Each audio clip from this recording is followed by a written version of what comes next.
Life had always been simple for me, anchored in the routines of a peaceful countryside existence. At 30 years old, with a wife and our newborn daughter, my days revolved around family, work, and an unyielding love for nature. Living in the rural depths of upstate New York, I was surrounded by breathtaking expanse of woods and cornfields. Our property spanned nearly 200 acres, with 50 dedicated to dense, untamed forest.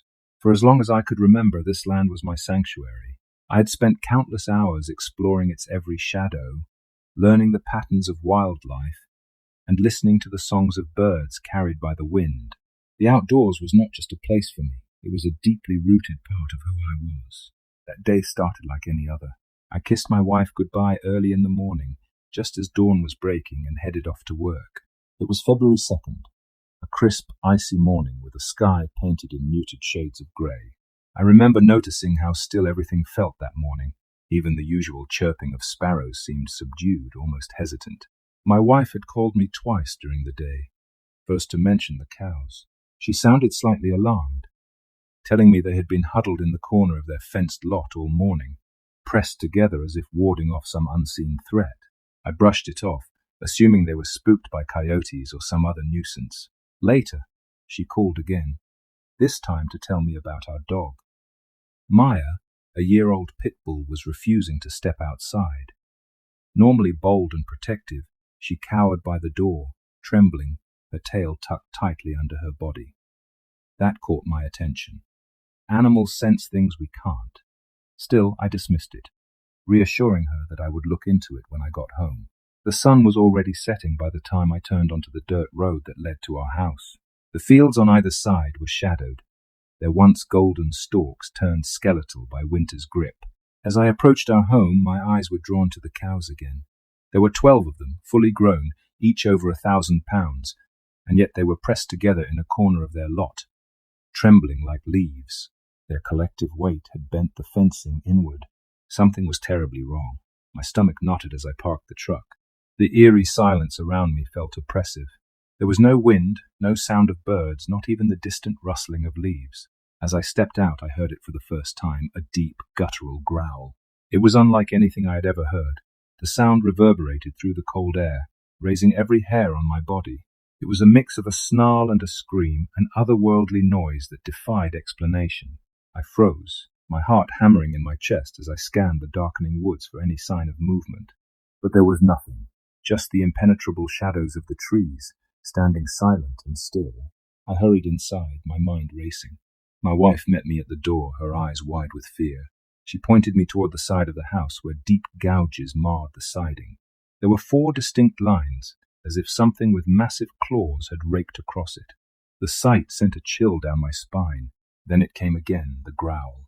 It was closer this time, louder, and filled with a malevolent energy that made my blood run cold. My wife clung to my arm, her voice trembling with fear. What is that? I called my neighbor Jean, who lived a few miles up the road. Jean and I often hunted together, and I knew he would take me seriously. When I explained the situation, he agreed to meet me with his shotgun.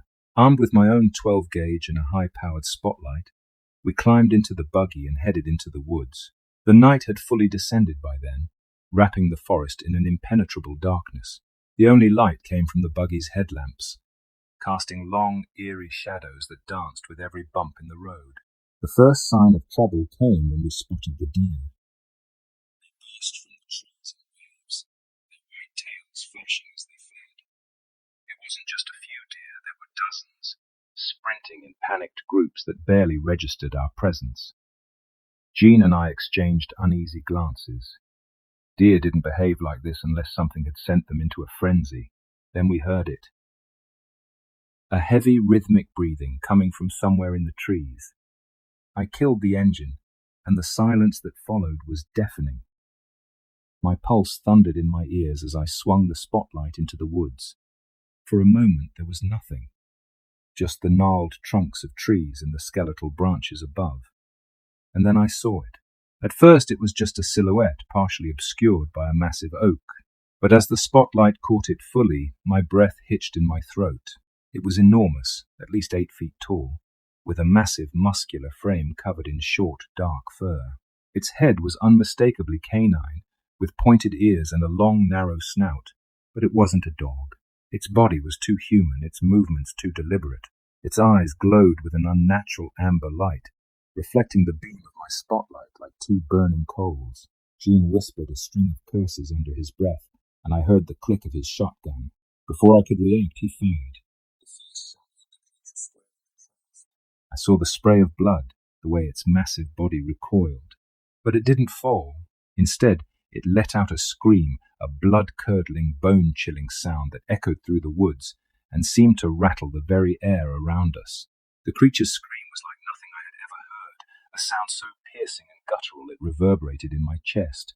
It felt primal, like a warning ripped straight from the depths of some ancient predator's instinct. Jean fired again, pumping the shotgun quickly, his hands trembling. The second shot hit the creature's shoulder, jerking its massive form back against the tree, but it still didn't fall. Instead, it dropped to all fours, snarling and glaring at us with those glowing amber eyes. "Go! Drive!" Jean yelled, his voice cracking with panic. My hand fumbled for the buggy's ignition, the keys trembling in my grip. Finally, the engine roared to life, and I slammed my foot on the gas. The vehicle lurched forward, tires spinning on the uneven dirt road, and we barreled deeper into the woods. The buggy's headlights carved narrow beams through the trees, illuminating the endless trunks and underbrush as we sped along the narrow trail. I dared to glance in the side mirror, my heart dropping when I saw the creature bounding after us. Its movements were unnervingly fast, a blur of dark fur and rippling muscle. It was running on two legs, its strides impossibly long, covering ground faster than I thought possible. "Is it still behind us?" Jean asked, his voice barely audible over the growl of the engine. I didn't answer. I couldn't. My eyes were fixed on the road ahead, my hands gripping the wheel so tightly my knuckles turned white. The buggy bounced and swerved as I pushed it to its limits, trying to put as much distance as possible between us and that thing. Suddenly, the path split ahead. To the left, the road curved back toward the main trail. To the right, it plunged deeper into the forest, an overgrown and less traveled route that was barely visible in the dim light. I made a split-second decision and veered right, hoping the rough terrain would slow the creature down. It didn't. Its tail skidded and bounced over the uneven ground, throwing us violently against our seats. I risked another glance in the mirror, and my stomach clenched when I saw the creature was even closer now, its hulking form illuminated in the red glow of the tail lights. It wasn't just running, it was leaping, covering 15 or 20 feet in a single bound, closing the gap between us with terrifying ease. Before I could react, there was a loud thud and the buggy lurched to the side. The creature had slammed into us, its massive hand clawing at the rear of the vehicle. I felt the impact reverberate through the frame, the metal groaning under its strength. Jean screamed and fired his shotgun again, the muzzle flash briefly illuminating the creature's snarling face. This time the shot hit its leg and it stumbled, falling to the ground in a heap. I hit the gas even harder, the engine whining in protest as we surged forward. The buggy skidded around a corner, narrowly avoiding a tree, and I fought to keep it on the trail. My heart was pounding so hard it felt like it might burst. But for the first time I dared to hope that we might actually escape. That hope was short-lived. A moment later, I heard the sound of crashing branches to my left. The creature wasn't behind us anymore, it was beside us, smashing through the underbrush like a freight train. I turned my head just in time to see it leap out of the shadows, its massive form landing mere feet from the buggy. Its eyes locked on mine, and for a split second, time seemed to freeze. I will never forget the look in those eyes. There was intelligence there, a cold, calculating awareness that sent a shiver down my spine.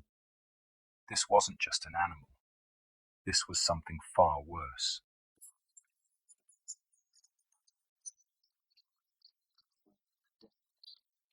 Jean fired again, but the creature moved too quickly, dodging the shot with unnatural agility.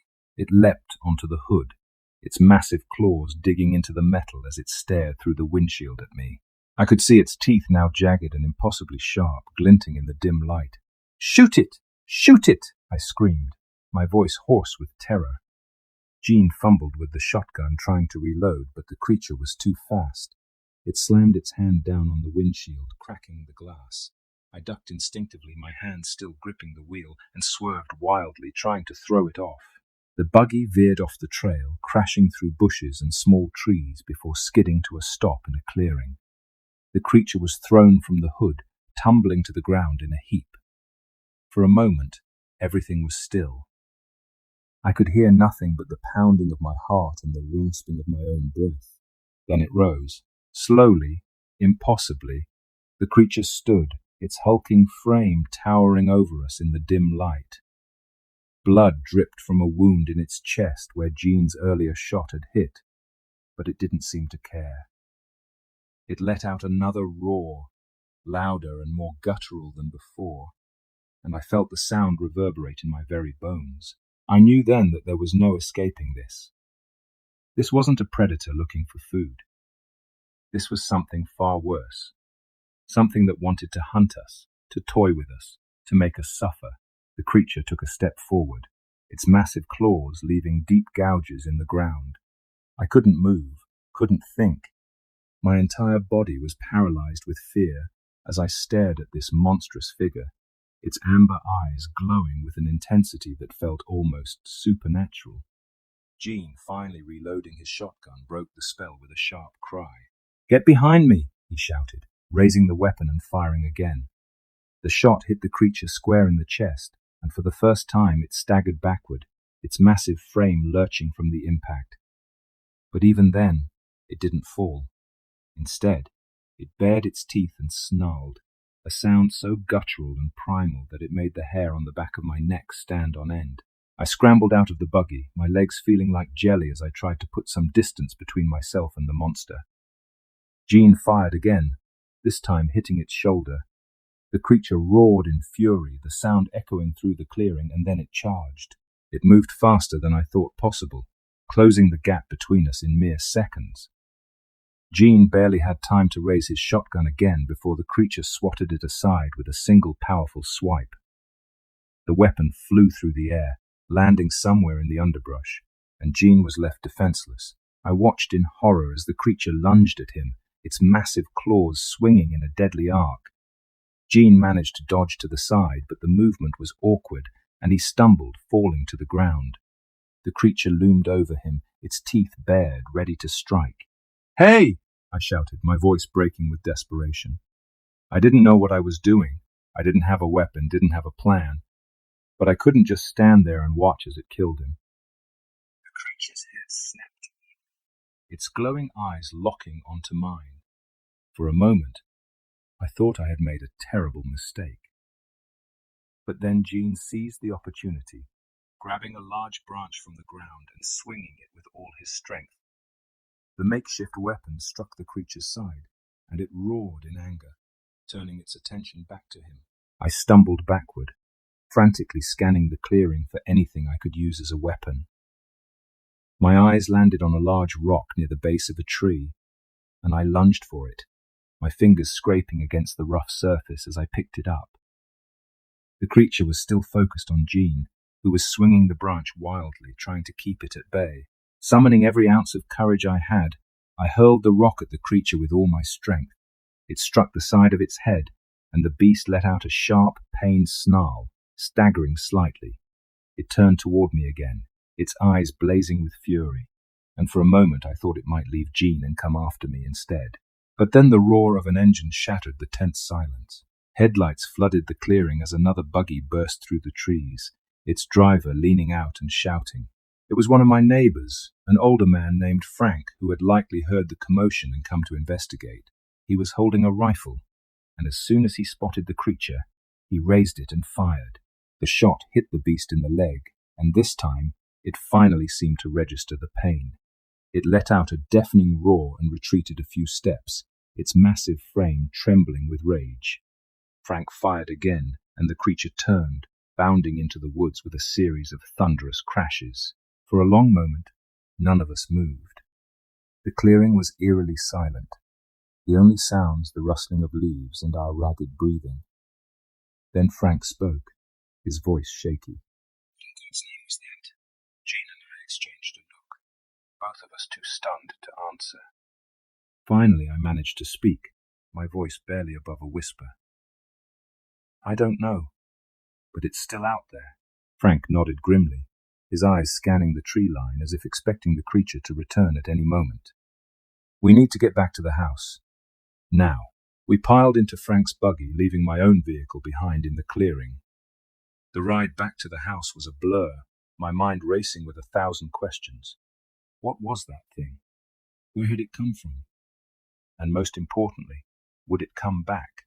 By the time we reached the house, my wife was standing on the porch, her face pale with worry. "What happened?" she demanded as we stumbled out of the buggy. "What's going on?" I didn't know how to answer her. How do you explain something like that? How do you put into words the sheer terror of coming face to face with a creature that shouldn't exist? "It's complicated," I finally said, my voice trembling. "Just get inside, lock the doors." The rest of the night passed in a haze of fear and uncertainty. We didn't sleep. Instead, we sat in the living room, all of us armed with whatever weapons we could find, listening for any signs of the creature's return.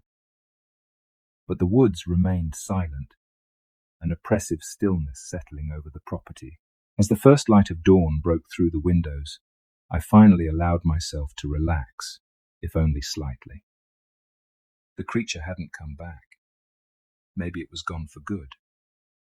But even as I tried to convince myself of that, I couldn't shake the feeling that it was still out there, watching, waiting.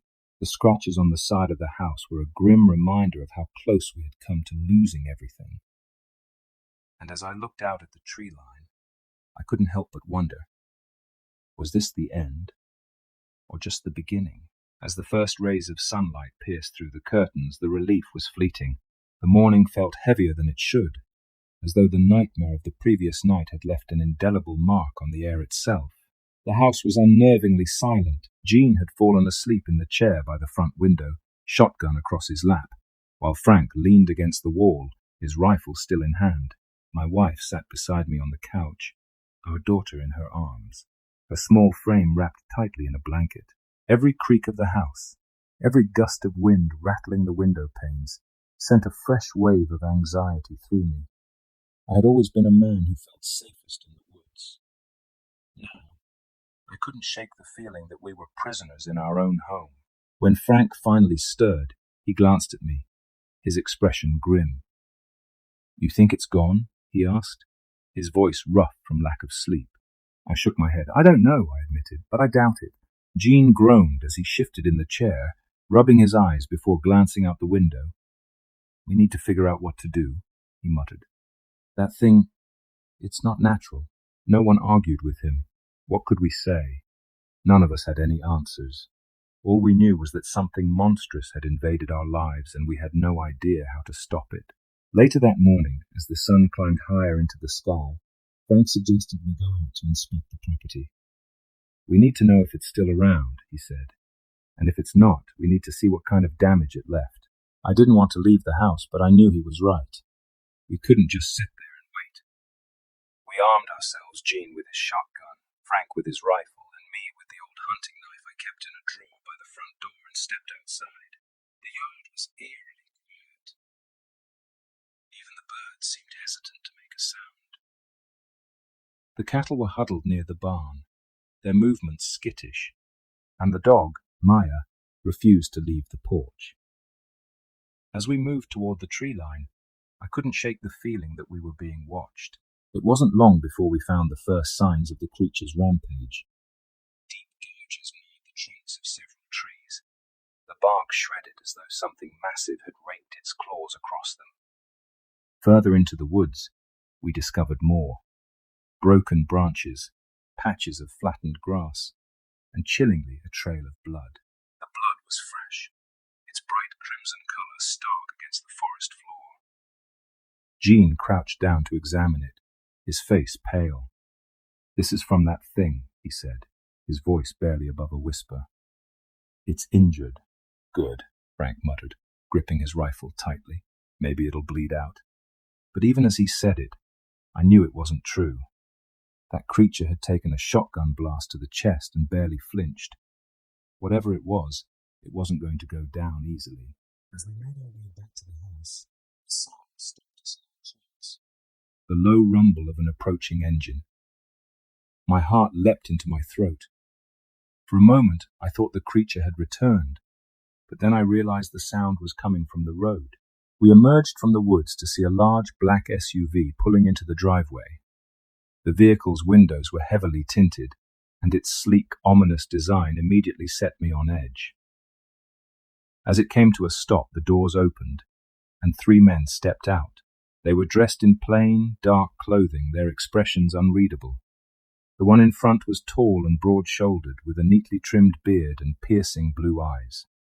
He approached us with a calm, measured gait, his hands visible at his sides. But there was something about him that radiated authority and danger. "Brandon," he said, addressing me by name, "we need to talk." I exchanged a wary glance with Frank and Jean before stepping forward. "Who are you?" I asked, my voice steady despite the unease churning in my gut. The man didn't answer right away. Instead, he reached into his jacket and pulled out a badge, holding it up for me to see. It bore no recognizable insignia, just a simple emblem of a wolf's head surrounded by a circle of stars. "My name is Agent Daniels," he said. "I'm with a division of the government that deals with unusual occurrences." "Unusual occurrences?" I repeated, my voice tinged with disbelief. "What the hell does that mean?" "It means we know about the creature you encountered," he said, his tone matter of fact, "and we're here to handle it." The conversation that followed was one I'll never forget. Agent Daniels didn't mince words. He told us that creatures like the one we'd seen were real, though rare, and that the government had been monitoring them for years. "They're not animals," he explained. "Not in the way you'd think. They're intelligent, cunning, and highly territorial. When one shows up, it's our job to make sure it doesn't become a threat." "And how exactly do you plan to do that?" Frank demanded, his grip tightening on his rifle. Daniels didn't flinch. "That's classified," he said. "But I can assure you we have the situation under control." I wasn't convinced. "You mean to tell me this thing has been roaming around and you've known about it?" I asked.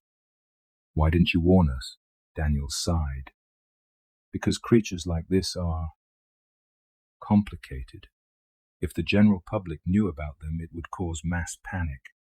Our job is to contain the situation quietly and efficiently." Jean let out a bitter laugh. "Quietly and efficiently? Tell that to the people it's terrorized." Daniels didn't respond to that. Instead, he gestured toward the woods. "We've already begun our search. I'd advise you to stay inside and let us handle it." As the agents disappeared into the woods, I couldn't shake the feeling that they weren't telling us everything. Their presence only raised more questions. How many of these creatures were out there? How long had the government known about them? And most importantly, what would happen if they failed? That night, as darkness fell once again, the unease in my chest grew stronger. The woods seemed alive with shadows, each one darker and more menacing than the last. The creature was still out there, I was sure of it. And though the agents claimed they had it under control, I couldn't bring myself to believe them. I sat by the window, staring out into the blackness, my knife in one hand and my pistol in the other. I didn't know what the morning would bring, but I knew one thing for certain. The nightmare was far from over. The hours stretched into the night, each second dragging under the weight of tension that pressed on all of us like a suffocating fog.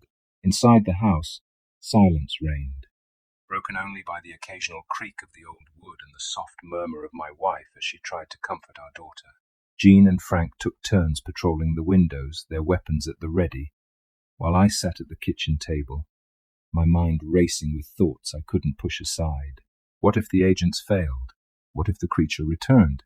The thought of those glowing eyes and that hulking, monstrous form sent a shiver down my spine. No matter how many times I tried to reassure myself, The memory of its snarling visage refused to fade. And then there was the smirk, that haunting, almost human smile that had chilled me to my core.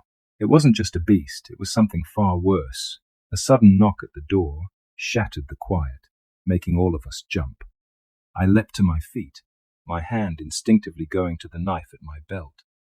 Jean raised his shotgun, motioning for us to stay back as he approached the door. "Who's there?" he barked, his voice firm but strained. "It's Daniels," came the reply. "We need to talk."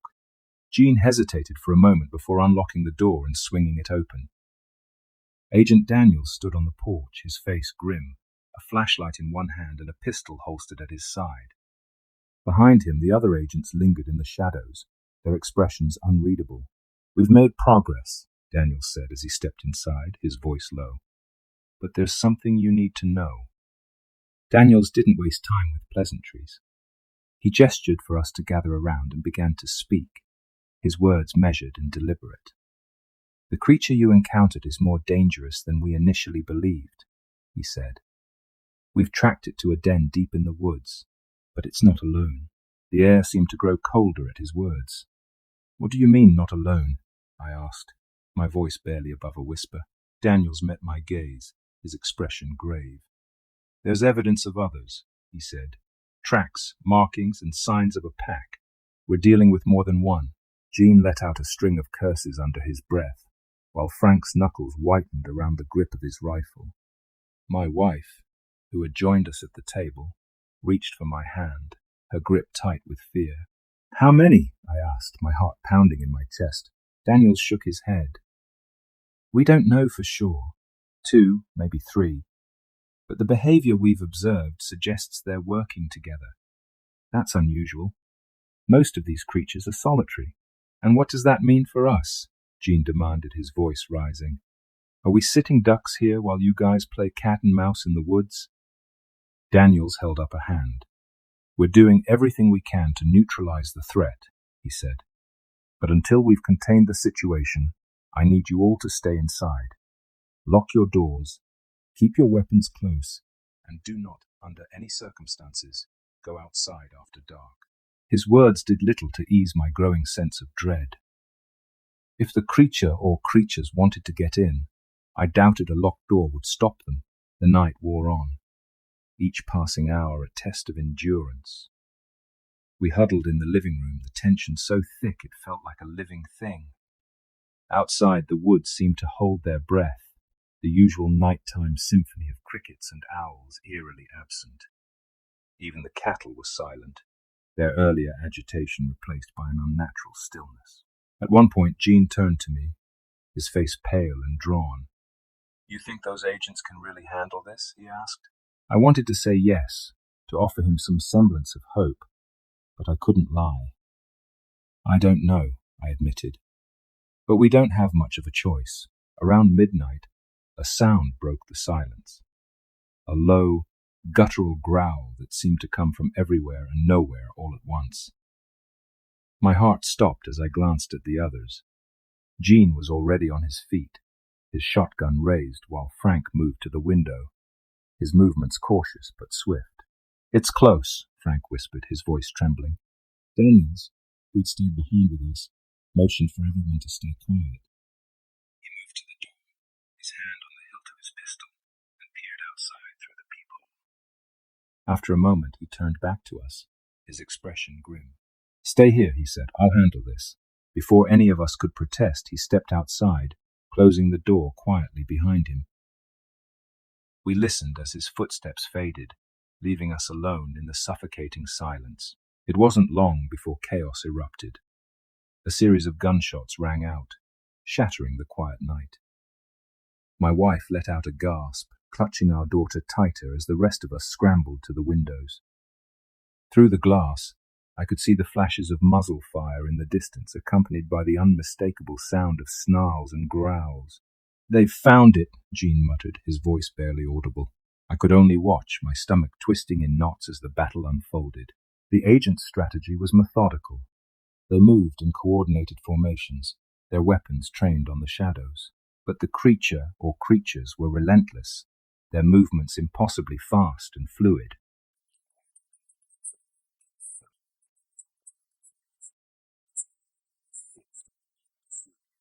Then, just as suddenly as it had begun, the gunfire stopped.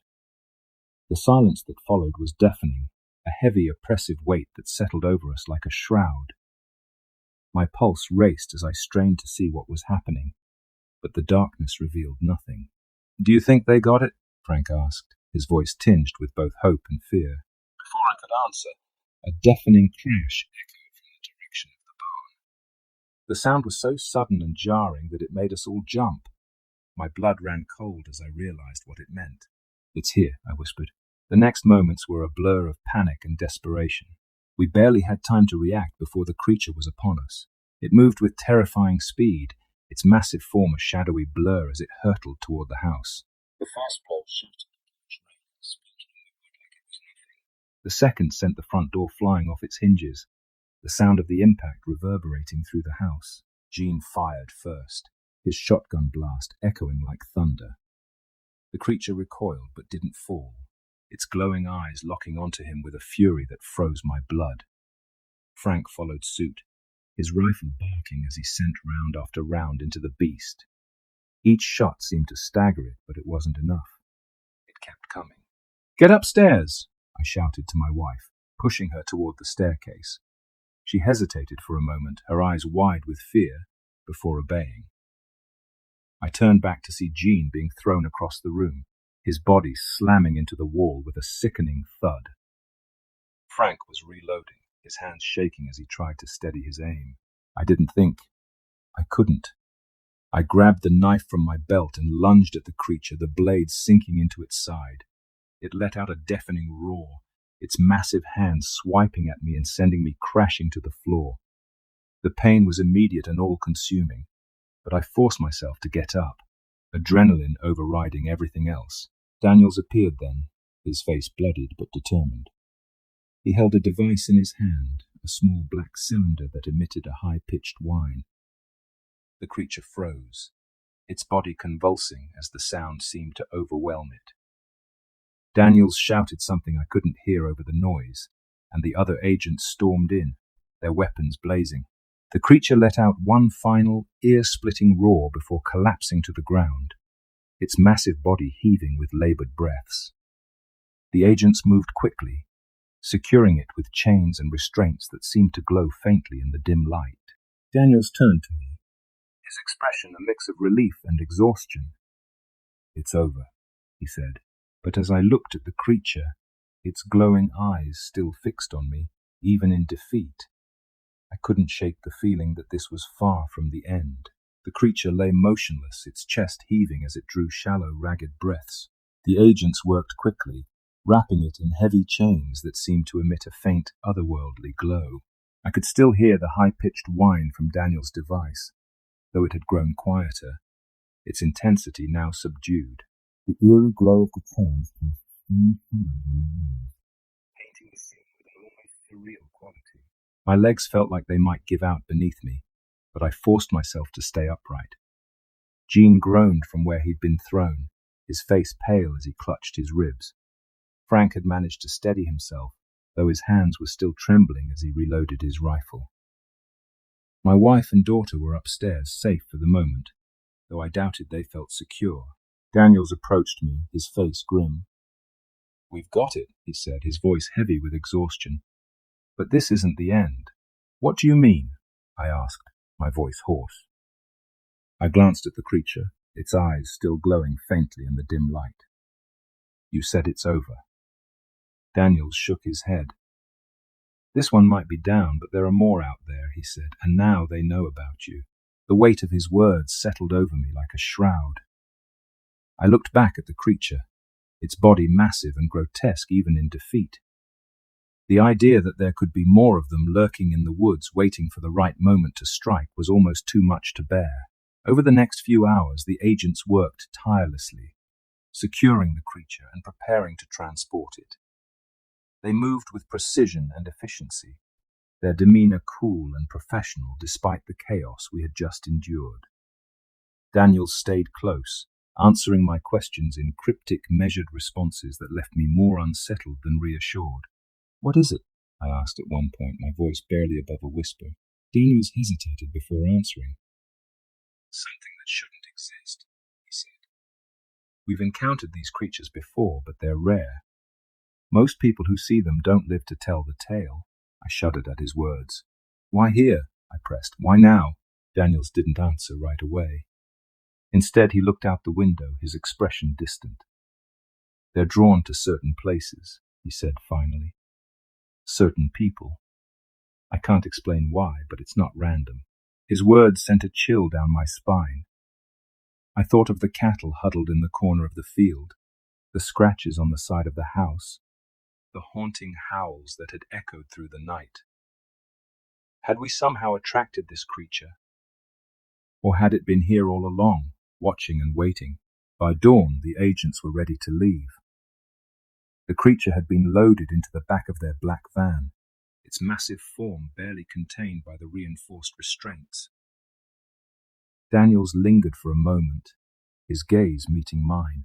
Stay vigilant, he said. If you see or hear anything unusual, call this number.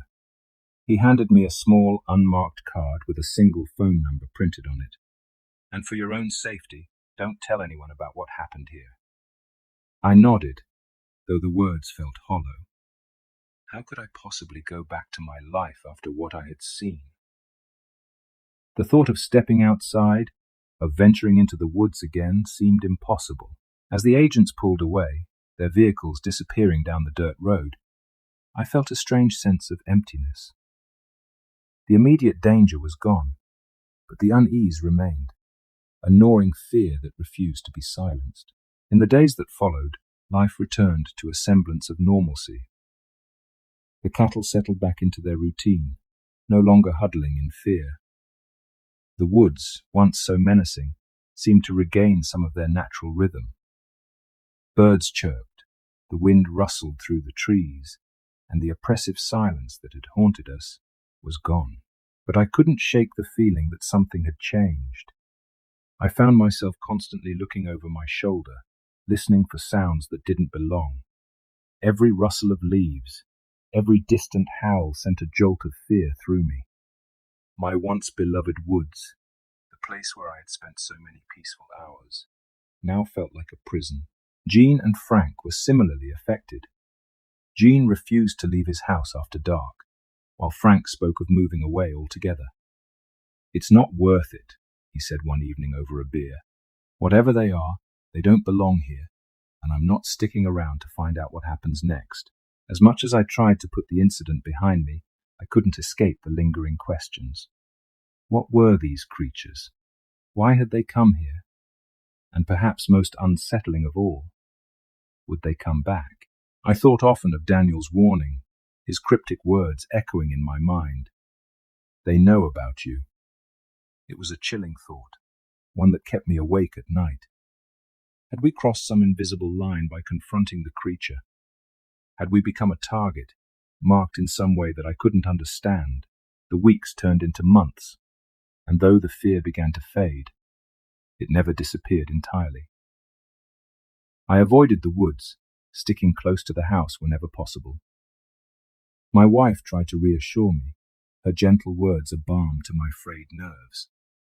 But even she couldn't fully understand what I had been through. And then one night I heard it again, the howl. Low and guttural, it echoed through the trees, sending a chill down my spine. I froze, my breath catching in my throat as I listened. It was faint, distant, but unmistakable. They were still out there. In the end, I came to a sobering realization. Some things aren't meant to be understood. The world is vast and mysterious, filled with wonders and horrors that defy explanation. What I had encountered was a glimpse into that unknown, a reminder that humanity does not hold dominion over the earth as we like to believe. I could spend the rest of my life searching for answers, trying to unravel the mysteries of that night. But what would it change? The creatures would still be out there, lurking in the shadows, waiting for the right moment to reveal themselves.